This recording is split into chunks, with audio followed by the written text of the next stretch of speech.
দেখুন, অবহেলা জিনিসটা কতটা খারাপ, বিশেষ করে যখন একটা মানুষ ডিপ্রেশনে থাকে তখন যদি কেউ তাকে অবহেলা করে তখন তার কতটা বেশি কষ্ট হয়। প্লিজ যদি পারেন ভিডিওটা একটা শেয়ার করবেন, দয়া করে সম্পূর্ণ ভিডিওটা দেখেন, আশা করি কিছু শিখতে পারবেন।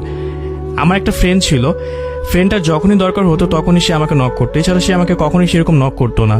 তো তার যখন দরকার হতো তখন নক করতো। একদিন ভাবলাম ও যদি এরপর থেকে কখনো আমাকে নক করে তখন আমি ওর সাথে কথা বলবো না, আমি ওকে অ্যাভয়েড করবো বা লেট করে অ্যান্সার করবো।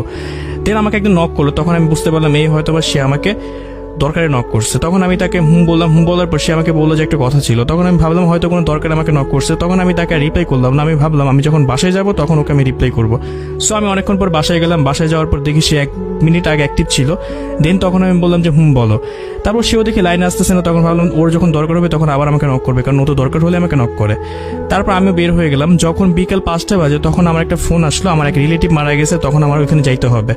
তো আমিও তখন চলে গেলাম। তো চলে যাওয়ার পর যখন সন্ধ্যা হলো তখন আমার একটা ফোন আসলো, আমার যে ফ্রেন্ড ছিল তার ফ্রেন্ড আমাকে ফোন করে বলতেছে জয় ও তো মারা গেছে। আমি বলতেছি কি বলো, কখন মারা গেছে? পরে বললো 2টার দিকে মারা গেছে। আমি 2টার দিকেই তো ওকে আমি লাইনে দেখলাম, ও মারা গেল কিভাবে? 2টার দিকে মারা গেছে, ওর বয়ফ্রেন্ডের সাথে একটা সমস্যা হয়েছিল, তো বয়ফ্রেন্ডের জন্য মারা গেছে। তখন আমি বললাম কি বলতেছো? ওই আমাকে 1 মিনিট আগে মানে আমি যখন 2টার দিকে ঢুকছি তখন দেখলাম যে 1 মিনিট আগে বের হয়ে গেছে, তখনই মারা গেছিল।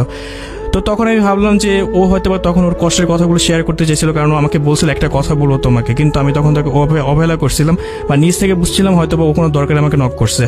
ওই সময়টা যদি তার সাথে আমি কথা বলতাম, তাকে বুঝাতে পারতাম, তাহলে হয়তো বা সে এখানে বেঁচে থাকতে পারতো। সে মারা গেছে হয়তো বা আরো 2 বছর আগে।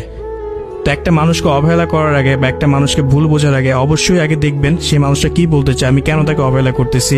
আর সবাইকে সবসময় অবহেলা করবেন না, অবহেলা জিনিসটা অনেক খারাপ। যদি ভিডিওটা ভালো লেগে থাকে, যদি আপনার প্রিয় মানুষ আপনাকে অবহেলা করে থাকে, তাহলে অবশ্যই তাকে ভিডিওটা শেয়ার করবেন, তাহলে সেও কিছুটা শিখতে পারবে। ধন্যবাদ।